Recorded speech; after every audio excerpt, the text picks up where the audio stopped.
예, 오늘은 지난주에 살펴본 그 말씀에 이어서 계속해서 그 예수님을 따른 자들이 어떤 자들이어야 할 것인가 하는 것을 가르쳐 주신 내용을 생각해 가겠습니다.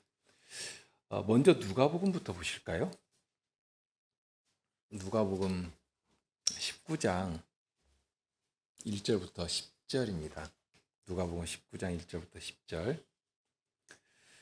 예수께서 여리고로 들어 지나가시더라. 삭개오라 이름하는 자가 있으니 세리장이요 또한 부자라. 저가 예수께서 어떠한 사람인가 하여 보고자 하되 키가 작고 사람이 많아 할 수 없어 앞으로 달려가 보기 위하여 뽕나무에 올라가니 이는 예수께서 그리로 지나가시게 되밀어라. 예수께서 그곳에 이르사 우러러 보시고 이르시되 삭개오야 속히 내려오라. 내가 오늘 네 집에 유하여야 하겠다 하시니 급히 내려와 즐거워하며 영접하거늘 무사람이 보고 수군거려 가로되 저가 죄인의 집에 유하러 들어갔도다 하더라. 삭개오가 서서 주께 여짜오되 주여 보시옵소서. 내 소유의 절반을 가난한 자들에게 주겠사오며 만일 네 것을 토색한 일이 있으면 4배나 갚겠나이다. 예수께서 이르시되 오늘 구원이 이 집에 이르렀으니 이 사람도 아브라함의 자손이미로다. 인자에 온 것은 잃어버린 자를 찾아 구원하려 함이니라. 예, 이어서 마태복음 19장 30절 말씀 보겠습니다. 마태복음 19장 30절. 그러나 먼저 된 자로서 나중되고 나중된 자로서 먼저 될 자가 많으니라.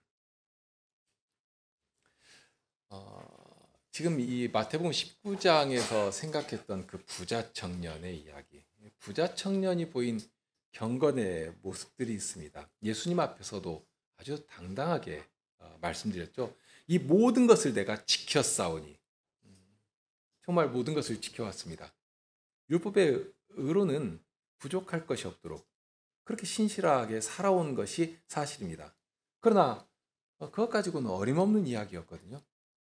예수님께서 너에게 있는 소유를 다 팔아 가난한 자들에게 나눠주고 그리고 와서 나를 쫓아라 하고 하실 때 이 청년은 큰 부자이기 때문에 심히 근심하며 돌아가고 말았습니다. 이런 부자가 천국에 들어가는 것이 얼마나 어려운지 낙타가 바늘귀로 들어가는 것보다 더 어렵다 하고 알려주실 정도였습니다. 그러니 이런 경건한 청년도 그렇다면 과연 누가 구원을 얻을 수 있다는 말씀입니까? 하는 질문을 할 수밖에 없었습니다. 그런 때에 제자들에게 이렇게 대답하십니다. 사람으로는 할 수 없으되 하나님으로서는 다 할 수 있느니라. 정말 힘이 나고 위로가 되는 말씀이죠. 절망 중에 소망을 보는 것 같았을 것입니다. 그러니 예수님의 말씀에 용기를 얻어 베드로가 아뢰니다. 가로되 보소서 우리가 모든 것을 버리고 주를 쫓아 싸우니 그런즉 우리가 무엇을 얻으리이까? 정말 모든 것을 버리고 예수님을 쫓았습니다. 그런 자신들에게 어떤 약속이 기다리고 있는 것인지를 알고 싶었습니다. 그럴 때 이렇게 말씀하십니다. 예수께서 가라사 때 내가 진실로 너희에게 이르노니 세상이 새롭게 되어 인자가 자기 영광의 보좌에 앉을 때 나를 쫓는 너희도 12 보좌에 앉아 이스라엘 12지파를 심판하리라. 참으로 영광스럽고 복된 약속을 해주셨는데요. 다만 이 말씀에서 조심스럽게 보아야 할 부분이 있습니다. 첫째는 여기 세상이 새롭게 된다고 했는데 이 새롭게 된다는 것은 어떻게 된다는 말씀인가? 어떻게 된다는 말씀인가 하는 것과 또 주께서 자기 영광의 보좌에 앉을 때라 어떤 기한을 정해 주셨지 않습니까? 그러면 이게 언제인가 하는 것입니다. 이 말씀과 관련해서 생각할 말씀이 후에 마태복음 28장에 가면 예수님께서 십자가의 고난을 다 받으시고 그리고 부활하시고 그렇게 부활하신 예수님께서 마지막으로 제자들에게 명령하신 대명령의 말씀이 있습니다. 그 앞부분에 가장 처음에 하늘과 땅의 모든 권세를 주셨으니, 지금 예수님께서 하늘과 땅의 모든 권세를 손에 잡으신 것입니다. 하나님께 주셨기 때문에. 우리를 위해 단번에 제사를 드리신 예수님을 하나님께서는 죽음에 두어두실 수가 없으셨습니다. 그러니 죽음에서 일으키셨습니다. 그리고 당신의 우편에 앉히시더니 하늘과 땅의 모든 권세를 주십니다. 과연 모든 정사와 모든 권세와 능력을 멸하시고 나라를 아버지 하나님께 바칠 때까지, 그때까지 하늘과 땅의 모든 권세를 가지고 통치하게 하신 것입니다. 하늘과 땅의 모든 권세가 우리를 위해 죽었다가 사신 예수님께 있습니다. 그러니 예수님의 이 말씀을 굳게 붙잡은 사도는 성씨께서 강림하신 때에 담대히 나아가 이렇게 복음을 전했습니다. 이 예수를 하나님이 살리신지라. 우리가 다 이 일의 증인이로다. 하나님이 오른손으로 예수를 높이심에 그가 약속하신 성신을 아버지께 받아서 너희 보고 듣는 이것을 주셨느니라. 다윗이 하늘에 올라가지 못하였으나 친히 말하여 가로되 주께서 내 주에게 말씀하시기를 내가 네 원수로 내 발등상 되게 하기까지 너는 내 우편에 앉았으라 하셨도다 하였으니, 그런즉 이스라엘의 온 집이 정녕 알지니 너희가 십자가에 못 박아 죽인 이 예수를 하나님이 주와 그리스도가 되게 하셨느니라. 마태복음 19장 28절에 나오는 세상이 새롭게 되어 영광 보좌에 앉아 세상을 심판하신다 하신 이 말씀은 바로 이 일을 가리키는 말씀입니다. 하나님께서 당신의 아드님을 이 땅에 보내시고 속죄의 제사를 다 드리게 하시고 온전한 순종을 통한 구속을 이루셨을 때에는 더 이상 예수님을 죽음 아래 두어두실 수가 없게 되셨습니다. 하나님의 의를 나타내셔서 예수님을 죽음에서 일으키시고 높이시는데 하늘과 땅의 모든 권세를 그 손에 위탁하시는 데까지 높이셨습니다. 과연 모든 원수를 발등상 되게 하기까지 하나님의 우편에 앉아 하늘과 땅을 통치하여 가십니다. 이것이 먼 미래에 이루어질 일이 아닙니다. 이미 우리 가운데 이루어지는 일이고 그 증거가 바로 너희 보고 듣는 이것을 주셨다 하고 하신 바, 성씨께서 우리 가운데 오신 그 일로부터 시작되는 것이고 그리스도의 거룩한 몸인 교회로 세워져 가는 사실로 증명이 되게 해 주신 것입니다. 과연 교회를 통하여 주의 백성을 구원해내시고 생명을 주시는 복음이 선포되되 말로만이 아니라 능력과 성신으로 선포되게 하셨습니다. 주께서 세상이 새롭게 되고 인자가 자기 영광의 보좌에 앉을 때라 하고 말씀하신 것은 이처럼 부활하여 하늘에 오르신 우리 주님께서 하나님 우편에 앉으실 때부터 시작되는 일이고 이미 우리 가운데 이루어지고 있는 오늘까지도 모두 아우르는 그런 말씀이 됩니다. 그렇다면 28절에 말씀하신 것처럼 세상이 새롭게 되고 주께서 보좌에 앉으셔서 사도들을 통해 12지파를 심판하도록 하신다고 했는데 그러면 이 일이 어떻게 이루어지는 것인가? 바로 이 일이 성씨께서 이 땅에 오셔서 세우신 거룩한 교회를 통해서 시작되는 일이고 또한 주의 백성들에게 이미 허락하신 거룩하고 신령한 권세이며 사명이구나 하는 것을 알게 됩니다. 그 복된 은혜를 누가 받는 것인가? 내 이름을 위하여 집이나 형제나 자매나 부모나 자식이나 전토를 벌인 자마다 여러 배를 받고 또 영생을 상속하리라 하고 말씀하셨는데요. 베드로 사도가 아뢰 말씀처럼 보소서 우리가 모든 것을 버리고 주를 쫓았습니다 하고 고백하는 주의 제자들에게 하늘의 권세로서 이 약속을 이루시고 세상을 심판하도록 하시는 권능을 나타내게 해 주시는 것입니다. 주님의 이름을 위하여 버린 자는 주님의 이름을 위하여 당신의 손에 친히 잡아 세상을 심판하도록 하시고 더하여 영생을 상속해 해 주시는 것입니다. 이것이 주님을 위하여 버리고 주님을 따르는 자들에게 주신 약속입니다. 세상이 심어주는 썩어질 인생 욕망을 위해 손에 쥐고 있는 것들을 버릴 때 주께서는 그 손을 잡아주시고 복된 길로 이끌어 주시는 것입니다. 그러나 세상은 이러한 신비를, 이러한 은혜를 알지를 못합니다. 여전히 자기가 붙들고 있는, 그 부여잡고 있는 것들을 놓치면 죽을 것 같고 망할 것 같고 그렇게 불안에 떨도록 만듭니다. 그러나 그거 버리지 않으면, 그 손에 놓지 않으면 주님을 따를 수가 없는 것입니다.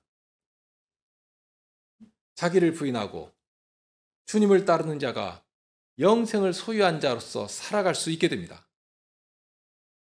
다시 나는 것, 거듭나는 것, 이 주님께서 해주시는 것이지만 그러나 우리에게 또한 요구하시는 것이 있다. 우리에게 요구하시는 것이 무엇인가 하는 것을 분명하게 생각하도록 하십니다. 주님께서는 영광의 보좌에 앉으실 때 우리를 새롭게 하실 것입니다. 그런 때에 주께서 분부하신 대로 자기를 부인하고 자기 십자가를 지고 주님을 좇는 자에게 새 생명을 주시고 자기 소유를 버린 것과 비교할 수 없이 귀하고 값진 것으로 여러 배를 더하여 주시는 것이고 더불어 영생을 상속받게 해 주시는 것입니다. 자기를 부인하고 주님을 따르는 믿음이라고 하는 것이 이런 것인데요. 이런 비밀을 쭉 가르쳐 주시면서 마지막에 예수님께서 이런 말씀을 하십니다. 오늘 읽은 30절인데요. 그러나 먼저 된 자로서 나중되고 나중된 자로서 먼저 될 자가 많으니라. 분명 먼저 된 자는 이미 앞서가고 있으니까 계속 앞서 가야지 그게 세상의 순리가 될 것입니다. 상식적으로 생각할 때 그렇죠? 그런데 주님은 이상한 말씀을 합니다. 주님의 나라는 그렇지 않다는 것입니다. 분명 세상의 지혜로는 이미 손에 쥔 것은 내려놓지 않고 더 많이 긁어 모아야지만 더 강력하게 되고 더 부유하게 됩니다. 그런데 주님의 나라에서는 그거 다 내려놓고 버려야 된다 하는 말씀부터 시작하게 하십니다. 버리면 비로소 여러 배를 받고 또 영생을 상속한다 하고 말씀합니다. 일반 상식과 지혜가 통하지 않는 그런 말씀을 하십니다. 그런 말씀을 하시더니 마지막에 가서는 먼저 된 자로서 나중되고 나중된 자로서 먼저 될 자가 많다 하는 이상한 논리를 지금 말씀하시는 것입니다. 이게 과연 무엇일까? 그런데 이 문제를 구체적으로 보여주는 신뢰가 있습니다. 그것이 오늘 읽은 삭개오의 이야기입니다. 삭개오의 이야기는 그렇게 주님을 위해서 주님의 음성 앞에서 자기를 부인하고 주님을 따른다 하는 것이 어떤 것인지를 구체적으로 보여주는 사건이 되거든요. 앞에서 살펴본 부자 청년의 경우는 그리고 이 삭개오는 어떤가 하는 이 두 사건을 비교하면서 생각하도록 하시는데 예수님께서는 부자 청년을 만나시고 예루살렘으로 가시는데 예루살렘으로 가시는 때가 이 마지막 주간이기 때문에 정말 십자가를 지시기 위해서 예루살렘으로 가시는 것입니다. 지금 가이사랴 빌립보 지역에서부터 쭉 내려오셔가지고 예루살렘으로 올라가시는데 그런데 예루살렘으로 가실 때 바로 예루살렘으로 가신 것이 아니라 지금 이 여리고 성을 들러서 가시는 것입니다. 그렇다고 해서 삥 돌아서 가시는 것이 아니라 순차적으로 가다 보면 이 여리고를 들러서 예루살렘으로 가실 수밖에 없는데요. 그 가시는 길목에 해당할 것입니다. 이 여리고는 대단히 오래된 도시입니다. 그 역사가 수천 년이 넘고요. 지정학적으로도 대단히 중요한데요. 유다 광야에 마치 오아시스처럼 형성된 마을입니다. 그 주변은 온통 척박한 정말 돌덩이와 먼지만 굴러다니는 그런 지역이거든요. 그런데 갑자기 거기에 샘물이 흘러나오는데 그냥 깨질깨질 나오는 것이 아니라 강을 이룰 만큼 펑펑 쏟아져 나오는 샘물이 근원에 있고요. 그렇게 흘러서 그 도시를 윤택하게 해줍니다. 그래서 예수님을 죽이려고 했던 헤롯 대왕 같은 경우 이곳에 겨울을 나는 겨울 궁전을 짓고서는 추운 겨울을 보내기도 하는 곳입니다. 그만큼 위치로 볼 때에도 또 어떤 그 상업적으로도 정치적으로 굉장히 중요한 그런 도시입니다. 이 여리고에서 예루살렘까지는 불과 한 40여 킬로미터 정도밖에 안 되거든요. 그러니까 40km 정도면 어른 걸음으로 하면 부지런히 가면 뭐 한 17시간 또는 8시간 이내에 도착할 수 있는 곳이고요. 그러니까 굉장히 가까운 곳이다 하는 것입니다. 그런데 예수님께서는 이제 이곳에서 출발하셔서 다음날 예루살렘에 입성을 하시고 그 주 금요일에 십자가를 지시는 것이니까 이제 그 일을 앞둔 이 시점에서 이 부자 청년을 만나시고 또 이 삭개오를 만나신 이 사건은 그냥 가벼운 일이 아닐 것입니다. 그런데 먼저는 부자 청년을 만나시죠. 만나셔서 예수님을 따르는 자가 어떻게 해야 할 것인가 하는 것을 가르쳐 주시지 않습니까? 그런데 부자 청년은 재산이 아주 많았기 때문에 근심하면서 그냥 돌아가 버리고 말았습니다. 그런데 동일하게 대단히 많은 소유를 가진 이 삭개오는 예수님 앞에서 이 청년과 구별될 만한 태도로서 모든 것을 버리고 주님을 좇는 그런 모습을 보여주고 있거든요. 그러니까 삭개오와 이 부자 청년은 비슷한 부분도 많습니다. 일단 부자입니다. 그리고 관원이죠. 이 삭개오는 세리장이니까 마태 같은 경우는 세리원이었고요. 근데 이 삭개오는 세리장이거든요. 그러니까 보통 세리와는 다릅니다. 여러 명의 세리를 수하에 두고 이 여리고 지역이 관문이니까 그곳에 딱 앉아가지고 징세를 관장하는 세리장이었습니다. 그리고 예수님께 나와서 예수님을 뵙고자 한 것도 동일한 마음이 움직이는 것을 알 수가 있습니다. 정말 예수님을 뵙고자 하는 간절한 마음에서 나무에 기어오르는 것도 불사할 만큼 그런 간절함이 이 삭개오에게 있었습니다. 그런데 이런 부자 청년과 유사한 모습도 있지만 중심에 움직이는 마음을 보면 사뭇 대조적으로 보입니다. 청년은 재물과 권력을 다 가지고 있었고, 그런데 그보다 더욱 큰 것이 어릴 때부터 여호와의 계명을 어릴 때부터 신실하게 지키고 살았다 하는 자신의 경건 또는 율법의 의의가 가득했습니다. 그것이 너무 믿음직하고 그거 말고 혹시는 부족한 것 하나 있으면 그거 지키면 될 것으로 아는 그것이 너무 커서 예수님 앞에 와서도 그건 인정받기를 원하는 것이고요. 그러니 예수님 앞에서도 그것 인정받고 그러나 아직 조금 부족한 무엇인가를 예수님으로부터 이렇게 힌트를 얻어가지고 이제 그것 행해서 자기가 원하는 영생도 얻겠다 하는 그런 태도로 예수님께 나온 것 아닙니까? 반면에 삭개오는 그 청년과는 다릅니다. 당시 세금을 징수하는 방법은 인두세, 사람 숫자에 따라서 매기는 그 인두세 같은 직접세는 로마가 직접 관리하면서 징수했고요. 그런데 통행세나 상인들이 지나다닐 때 잡아서 물리는 통관세 같은 이런 간접세는 경매로 그 징수권을 가진 자가 따냈습니다.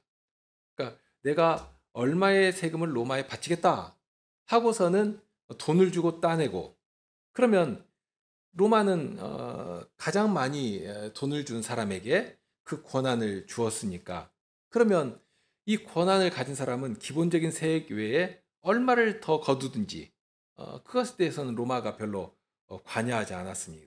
그러니까 이 권리를 따낸 사람은 최대한 밀란이 일어나지 않을 정도 안에서 어떻게든지 쥐어짜가지고 자기가 로마에 낸 것 이상을 거둬들이는 것입니다.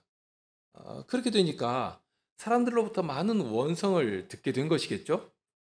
오늘 시대에도 세금 문제만 나오면 다들 민감하지 않습니까?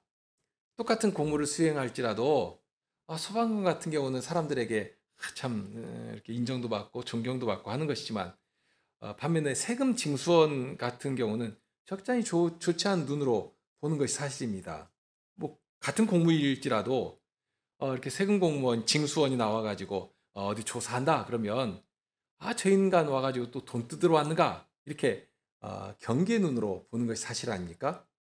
그런데 지금 이 시대 삭개오의 시대는 식민지로 있는 유대 땅에서 로마의 그 권력을 등에 업고 세금을 거둬들이는 것이니까 얼마나 그 사람이 정말 경멸의 대상이 되었겠는가.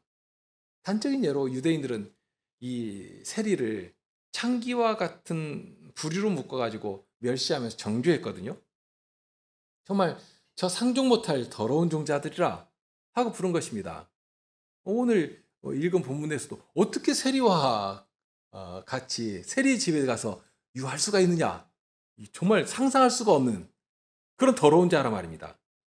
그러니 여기 세리장이라고 하면 그런 악질적인 주인으로 취급당하는 그런 대표적인 사람이었습니다.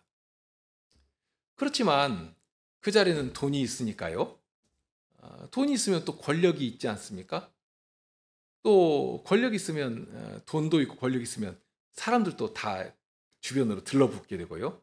자, 그런 사람인데 그런데 그런 삭개오가 예수님께서 지나가신다 하는 소리를 듣고서는 예수님께서 여길 지나가신다면 이것이 기회다.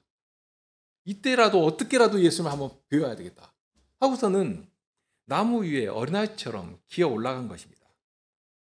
이 세리장이라고 하는 위치는 부자 청년처럼 부모로부터 무엇을 상속받아서 될 수 있는 자리는 아닙니다. 그의 삶이 정말 돈을 향해서 죽기 살기로 달려가야지만 취할 수 있는 자리거든요. 말 그대로 권력과 돈에 미친 사람이어야 합니다. 부자 청년의 삶은 어릴 때부터 모든 율법을 다 지켰다 하고 할 만큼 어릴 때부터 부모가 이렇게 잘 관리하고 보살펴서 쌓아온 그런 경건에서 나온 것을 알 수가 있는데요. 삭개오는 그렇지 않았을 것이 분명합니다. 치열한 경쟁 사회에서 누가 만만히 보지 못하도록 아주 치열하게 그리고 어떤 때에는 잔인하게 경쟁 상대를 짓누르고 올라간 그런 자리일 거란 말입니다. 아마 유복한 환경에서 자랐다면 비록 돈은 있을지라도 사람의 지탄을 받고 손가락질 당하는 이런 자리는 연연하지 않을 것입니다. 그런 자리를 자식에게 물려줄 리가 없죠. 그러나 이 삭개오는 그렇지 못한 것입니다. 어떻게 하든지 돈을 모으고 성공하기 위해서 사람들의 손가락질도 비난도 그 연연하지 않고 그냥 달려온 것입니다. 그러니 지금 예수님을 한 번이라도 뵙고 싶어가지고 자기의 지위고 체면이고 뭐고 다 팽개치고 나무 위로 기어 올라가는 그 모습을 생각하면 참 생소하게 느껴집니다. 부자 청년처럼 예수님 앞에 당당하게 나아갈 수도 있을 것이고요. 권력이 있으니까요. 또 니고데모처럼 조용한 시간에 예수님을 찾아뵐 수도 있었을 것입니다. 그리고 예수님은 창기와 세리의 친구라고 불릴 만큼 그런 자들을 꺼려하신 일이 없었거든요. 그러니 나름 사회적 지위도 있고 권세도 있고 그러니 예수님을 자기 집으로 탁 청하거나 아니면 조용한 시간에 찾아갈 수도 있을 것인데 왜 사람들 틈에서 예수님을 어떻게라도 한번 뵙겠다고 그런데 키가 작다고 나오니까 이렇게 어떻게 쳐다볼 수도 없고 하니까 보겠다고 나무 위로 올라간 것입니다. 예수님을 뵙기 위해서 예수님이 그 길로 지나가실 것을 알고 지나가는 그 자리에서 예수님을 뵙기 위해서 나무 위로 올라간 것입니다. 그러니 그런 사람들 틈바구니 속에서 예수님을 한번 뵙겠다고 자기 체면도 지위도 다 버리고 나무 위에까지 올라가도록 한 이 삭개오의 마음 가운데 움직이는 그 간절함은 어떤 것이겠는가 하는 것입니다. 사실 이런 것을 생각할 만하고 또 누가 지금 복음에 누가가 이 내용을 기록할 때 그러한 것들을 좀 이렇게 그런 정보도 함께 기록해 줄 법도 한데 사실 그런 것들은 기록해 놓고 있지 않거든요. 그렇지만 누가가 기록해서 남긴 내용만으로도 이 삭개오가 예수님을 얼마나 뵙기를 원하는 것인가 이것이 단순히 호기심 때문이 아니다 하는 것을 충분히 이렇게 느낄 수 있도록 해놨습니다. 삭개오는 진정 예수님을 뵙고자 하는 간절함이 얼마나 가득한 것인가. 사람들의 이목이나 평가나 그런 것은 아무 상관도 되질 않았던 듯 보입니다. 그저 이 기회 아니면 다음 기회는 없다. 지금 배워야 되겠다 하는 그 생각만이 가득했습니다. 어찌 보면 즉흥적일 수도 있죠. 예수님께서 그곳을 이 여리고성을 오실 줄 어떻게 알았겠습니까? 그런데 지금 지나가신단 말입니다. 그러니 당장 뛰어나가는 것입니다. 즉흥적일 수 있습니다. 그러나 분명한 것은 지금 아니면 안 된다 하는 그런 다급함, 그런 절실함, 그런 간절함이 지금 삭개오의 이런 행동에서 자연스럽게 읽혀진단 말입니다. 그런 삭개오를 보신 예수님은 지금 나무 위에 어떤 어른이 덩그러니 올라가서 있으니까 예수님께서 이렇게 올려보시고서는 내가 오늘 네 집에 유하여야 하리라 하고 말씀하십니다. 예수님이 이 말씀에서 삭개오가 예수를 만나 뵙고자 한 이유가 무엇이겠는가 하는 것을 설풋 살필 수가 있는 것인데요. 단순히 예수님을 호기심에서 뵙기를 바란 것은 아닙니다.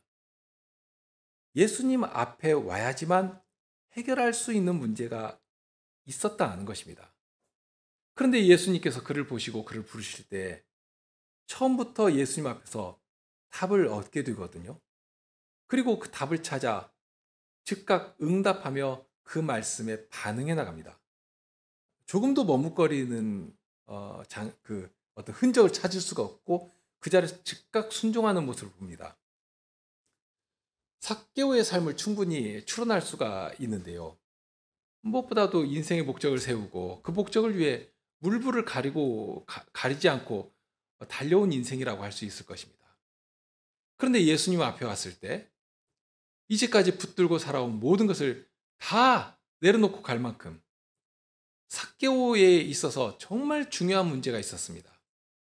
얼마나 중요한 문제인지 이제까지 일생 추구하고 살아온 것과는 비교할 수 없이 시급하고 정말 간절한 문제였다 하는 것을 알게 되거든요. 말씀드린 것처럼 누가복음에는 그것을 표면에 드러내놓고 언급하고 있지는 않습니다. 그런데 오히려 이렇게 생략하면서 이 흘러가는 정황, 상황들을 통해서 독자가 자연스럽게 느끼도록 만들어가고 있거든요. 이거 훨씬 더 강력하고 효과적이죠. 그것을 추론할 수 있는 내용이 뭐냐면 누가복음에 보면 삭개오의 이야기가 갑자기 독립된 이야기로 딱 따로 떨어져 나오는 것이 아니라 예수님의 가르침을 중심으로 해서 앞에 보면 18장이죠. 거기에 지금 마태복음 19장에 나와 있는 부자 청년의 이야기가 이 누가복음에도 나옵니다. 그리고 이어서 이 19장의 19장을 시작하면서 삭개오의 이야기가 나오는데요. 그런데 이 부자 청년과 이 삭개오의 이 두 사람의 이야기 가운데에 예수님의 가르침이 들어 있습니다. 그렇게 되면 예수님의 가르침을 중심으로 해가지고 이 앞의 사건과 뒤의 사건을 연결해서 이해하도록 해놓았거든요. 그러니까 앞에는 지금 부자 청년은 스스로 의롭다고 생각하고 자기의 의로움을 자랑하던 이 부자 청년, 그리고 이어서 이 삭개오의 이야기는 예수님의 가르침을 중심으로 해가지고 뒤에 나오고 그렇게 앞에 뒤에 배치되어 있는 그런 구조로 되어 있거든요. 과연 삭개오의 모습에서는 부자 청년과는 사뭇 비교되는 태도를 보게 됩니다. 부자 청년은 영생의 길을 모색한다고 예수님께 나왔지만 결국 바리새인들과 별 다를 것 없는 태도로 자기 의를 자랑하고 그것 인정받기를 원하지 않았습니까? 예수님의 말씀 앞에서도 이미 어릴 때부터 그런 정도는 다 지켜 행해온 것이고 그러니 그것 말고 다른 거 더 없습니까? 하고 아를 만큼 자기의 경건이 믿음직스럽고 그것을 자랑하는 사람이었습니다. 반면 삭개오는 어땠는가? 정말 멀리서도 감히 하늘을 향해 눈을 들지 못하고 자기의 죄를 회개하던 그 죄인과도 같지 않습니까? 자기는 하나님 앞에 나갈 수도 없는 죄인임을 알고 감히 나오지도 못하고 이 삭개오가 그러고 있거든요.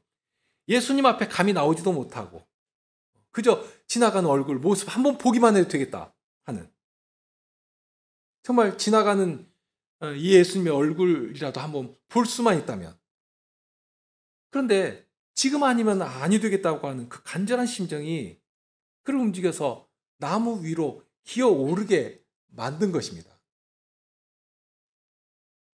자신의 인생 여정에서 도무지 떳한 것이나 의로운 것을 찾을 수가 없다 하는 것을 이 삭개오는 아는 것이고요. 얼마나 부끄러운지 사람들 그 틈을 뚫고 예수님 앞에 나아가지도 못하는, 분명 예수님은 죄인을 부끄럽게 대하지 않으시는 것을 알면서도 감히 나아가지를 못하는 것입니다. 스스로 의를 행하여 영생에 이르기를 원하였던 청년에게서 찾아볼 수 있는 그런 어떤 당당함, 그런 자신감, 이게 전혀 보이질 않습니다. 그 안에서 움직이는 것이라고 하면 자신은 불의한 자이고 주님 앞에 나아갈 수가 없는 죄인이라, 그것이 너무 부끄럽고 그런 것입니다. 삭개오는 예수님에 대해서 이미 충분히 듣고 알았던 듯합니다. 세리를 부끄러워 아니하시고 창기까지라도 불쌍히 여기시고 찾아오는 분이시라 한 사실을 분명히 알고 있었거든요. 정말 이제까지 예수님 앞에 가기만 하면 어떤 죄인도 생명을 얻고 자유를 얻고 기쁨을 얻게 하셨다, 그런 분이시다 한 사실을 알고 있었습니다. 그러니 그런 주님을 뵙기만 하여도, 한 번만 뵙기만 하여도 어떨 것인가 하는 그런 간절한 소망이 움직이는 것입니다. 마치 12해를 혈루증으로 앓고 있던 이 여인이 예수님의 옷자락만 만져도 구원을 얻을 수 있겠다고 생각했던 것처럼, 혈루증을 앓던 여인이 단순히 그냥 병이 낫기만을 바라고 예수님의 옷자락을 만진 것이 아니거든요. 그 앞에 나오는 침상에 들려온 그 중풍병자도 동일했습니다. 예수님께서 중풍병자에게 먼저 하신 말씀이 무엇인가 하면 내 죄 사함을 받았느니라 하시는 말씀 먼저 하시거든요. 그러니까 그의 육체의 결핍이 아니라 그의 육체까지라도 얽어매고 있던 그 죄의 사슬을 먼저 끊어주시고 참된 자유가 무엇인지를 알게 하시고 참된 자유를 얻게 해주신 것입니다. 혈루증 앓던 여인도 마찬가지입니다. 예수님께 나와 단지 병나음을 얻은 것이 아니라 믿음으로 구원을 얻는 크신 은혜를 입게 된 것이거든요. 여기 삭개오가 동일한 심정을 가지고 있었을 것이 틀림없지 않습니까?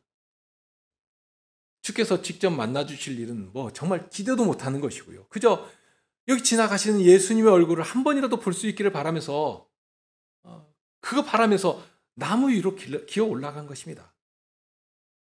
주님께서 지나가시는 그 가까이까지 나왔지만 자신은 키도 작을 뿐만 아니라 사람들이 너무 많으니까 도무지 예수님을 가까이 뵐 수가 없고, 그러니 예수님 얼굴이라도 한번 볼 수 있으면 좋겠다 하고 나무에 올라간 것입니다. 그런데 그런 삭개오를 예수님께서는 놓치지 않으십니다. 일부러 올려보시거든요. 보시고 그를 부르시지 않습니까? 그에게 있는 믿음을 보시고 나무 위에 올라가 있는 삭개오에게 말씀하십니다. 내가 오늘 내 집에 유하리라. 경건의 모양을 통해서 자기의 의를 이룰 것으로 알았던 부자 청년은 예수님께서 부르실 때 그 음성 앞에서 근심하며 돌아갔습니다. 예수님께서 거짓된 경건과 당장 버려야 할 그 그릇된 것들을 지적하시면서 알게 하실지라도 그 아까워서 그냥 돌아갔습니다. 정말 이제까지 살아오던 방식과 늘 가던 길에서 조금 더 벗어나지 않고 그냥 자기 길로 간 것입니다. 그런데 삭개오는 어떻게 했는가? 자신의 구원이 바로 이 예수님, 이분 예수 그리스도 안에 있다 하는 그 간절한 심정을 가지고 예수님을 바라보았습니다. 바라볼 때 주님께서는 그를 부르시고 그에게 찾아가신 것이죠. 삭개오의 마음 가운데 있었던 그 간절한 소망이 무엇이겠는가? 이제까지 죽기 살기로 벌어온 돈 말고 정말 아무것도 없었지 않겠습니까? 그저 주님을 뵐 수조차도 없는 죄인인 것을 알고 있는 것이고, 그러니 그 자리에서 자신의 죄를 알기 때문에 주님만을 바라본 것입니다. 그런 삭개오의 믿음을 예수님께서 보신 것이고요. 주님 외에는 어디에도 길이 없다는 사실. 그 절망감 속에서 나오는 오직 주님만을 바라보는 그 간절함과 절실함. 그런데 그런 삭개오를 예수님께서는 의롭다 하고 받아주신 것입니다. 그것이 믿음입니다. 부자 청년이나 바리새인들의 입장에서는 도무지 이해할 수 없는 그런 일인 것입니다. 사람들에게 손가락질 당하고 창기와 같은 죄인으로 취급받던 자인데, 다만 자기 죄를 깨닫고 겸손히 예수님을 바라보는 것이 뭐라고, 뭐 예수님을 간절히 사모하는 것이 뭐라고. 그런데 과연 하나님으로서는 모든 것을 다 하실 수 있다 하신 말씀과 같이 그런 죄인일지라도 그런 죄인을 오히려 찾으시고 부르시고 구원하시며 의롭다 하시고 이제 아브라함의 자손이라 하는 이름까지라도 확인시켜 주신 것 아닙니까? 삭개오는 자신을 부르시는 주님의 음성 앞에서 이렇게 반응합니다. 주여 보시옵소서, 내 소유의 절반을 가난한 자들에게 주겠사오며 네 것을 토색한 일이 있다면 4배나 갚겠나이다. 이 삭개오의 고백과 근심하며 돌아간 청년과 비교할 때 어떻습니까? 오늘날에도 보면 자기 원하는 것을 얻기 위해서 재산이라도 무엇이라도 다 내놓겠다, 그런 다짐도 하고 약속도 하는 그런 일을 봅니다. 그런데 막상 원하는 것을 얻으면 전에 했던 약속은 남의 일처럼 되는 그런 일들을 얼마든지 봅니다. 오늘이라고 해서 자기 재산을 내놓는 것이 쉬운 것인가? 전혀 쉽지 않죠. 그럼 삭개오는 어땠을까요? 삭개오는 쉬웠겠습니까?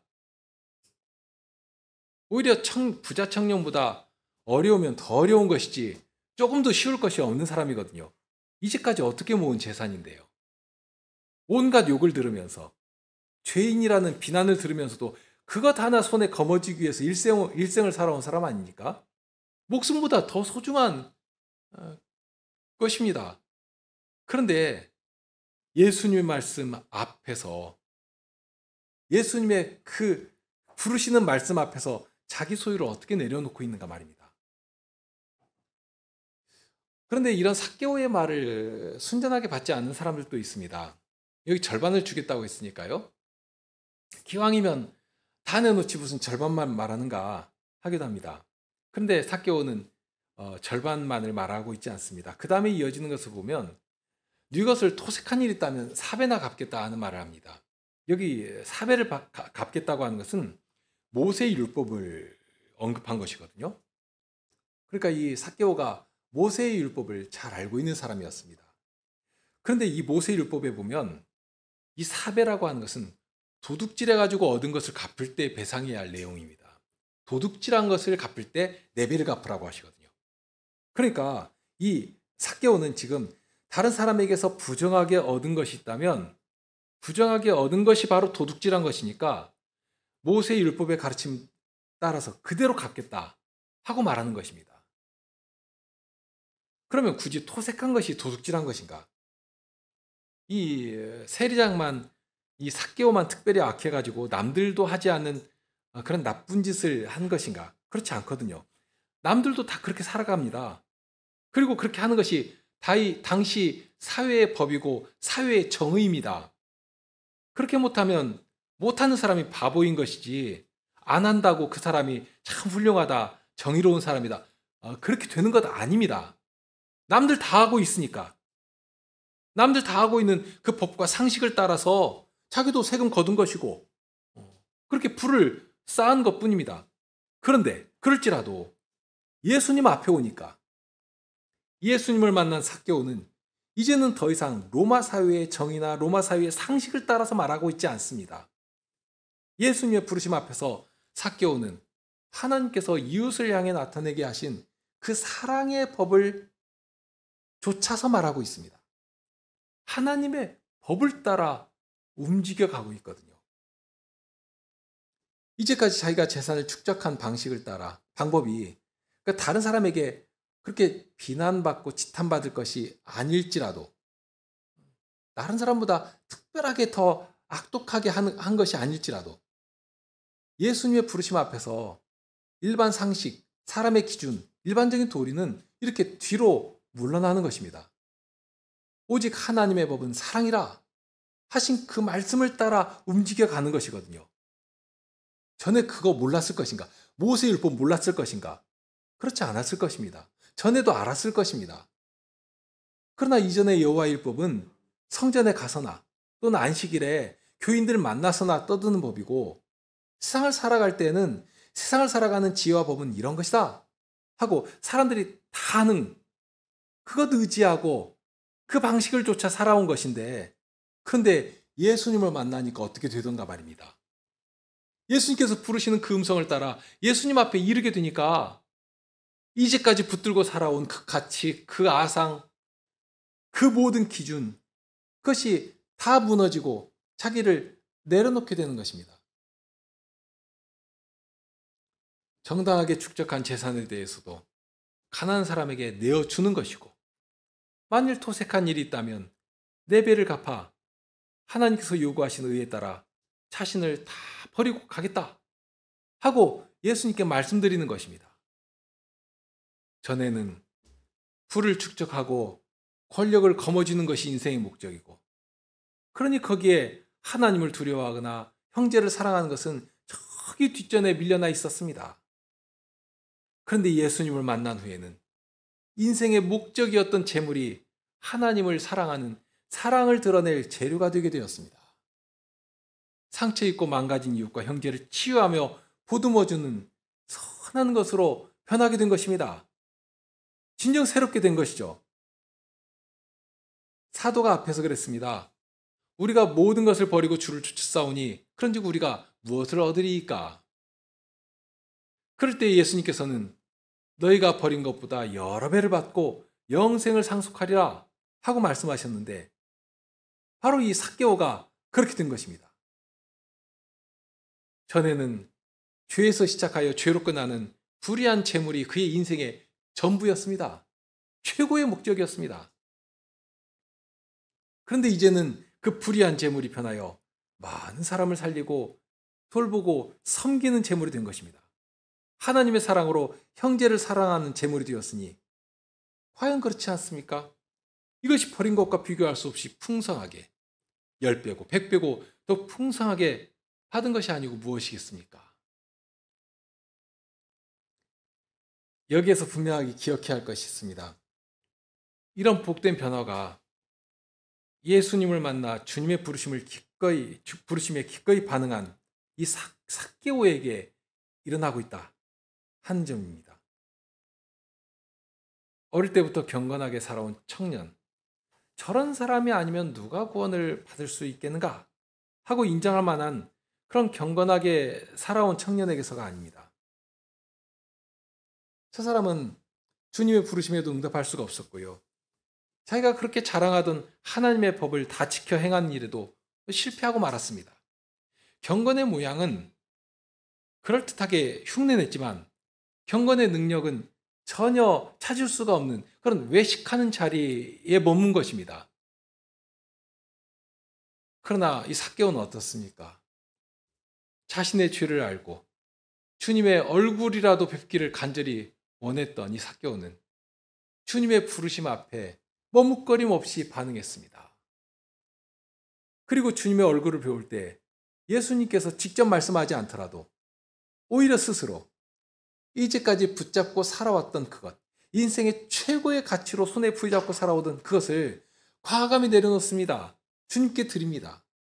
하나님의 말씀 앞에 모두 다 바칩니다. 그렇게 할 때 그의 손에 들려진 것이 참으로 가치 있고 복되게 쓰여지는 것이고, 그로 인해 무엇보다 주님께로부터 네가 진정 아브라함의 자손이로구나 하는 말씀을 듣게 된 것입니다. 얼마나 그 소리를 듣고 싶었는가. 그 간절함이 절로 느껴지지 않습니까? 사람으로는 할 수 없는 일입니다. 그러나 하나님께서는 하십니다. 누가 하나님의 뜻을 알고 그 뜻을 드러낼 수 있는가? 사람은 하지 못합니다. 그러나 삭개오의 기사를 통해 우리가 알 수 있는 분명한 사실이 하나 있습니다. 자기 죄를 깨닫고 스스로 겸비하여 주님 앞에 나오는 자여야 하겠다는 것입니다. 주님의 얼굴만이라도 뵙기를 소망하며 엎드리는 자여야 합니다. 사람의 조건, 가치, 사람이 가진 능력, 그것은 주님 앞에서는 쓰레기와 같음을 알고 진정 어린아이와 같은 심정으로 나무에 기어오르는 것도 부끄러워하지 않는 그런 자라야 합니다. 실은 그러면 되거든요. 오늘날에도 주께서는 마치 부자 청년에게 말씀하신 것처럼 혹은 삭개오를 찾아가신 것처럼 우리를 말씀으로 부르고 계십니다. 그리고 말씀하시죠. 자기를 버리고 나를 쫓아라. 과연 모든 것을 버리고 주를 좇는 자들에게 사도에게 하신 동일한 약속을 들려주십니다. 세상이 새롭게 되어 인자가 자기 영광의 보좌에 앉을 때에 나를 좇는 너희도 12보좌에 앉아 이스라엘 12지파를 심판하리라. 또 내 이름을 위하여 집이나 형제나 자매나 부모나 자식이나 전투를 벌인 자마다 여러 배를 받고 또 영생을 상속하리라. 이 복된 약속을 우리 주님께서는 말씀에 기꺼이 반응하는 성도들 가운데 바로 우리 가운데 이루어 가시는 것입니다. 함께 기도하시죠.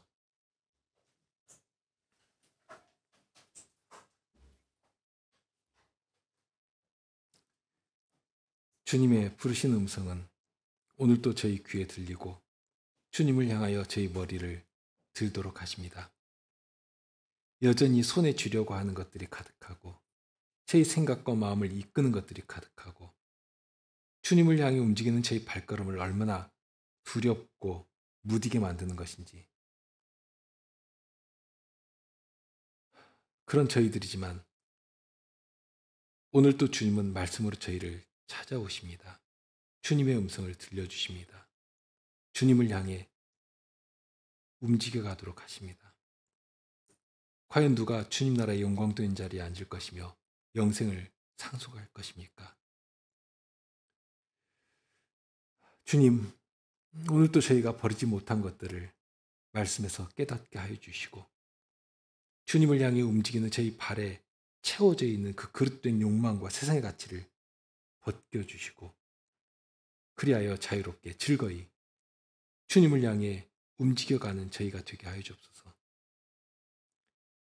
저희를 향해 책망하지 마시고 진노치 마시고 주님을 향해 기꺼이 순종하는 자들이 되게 하여 주시고 그렇게 주님의 어떠하심을 온 땅에 전하며 알리며 자랑하는 주의 백성들이 되도록 오늘도 주의 성신으로 저희를 인도하여 주시옵소서.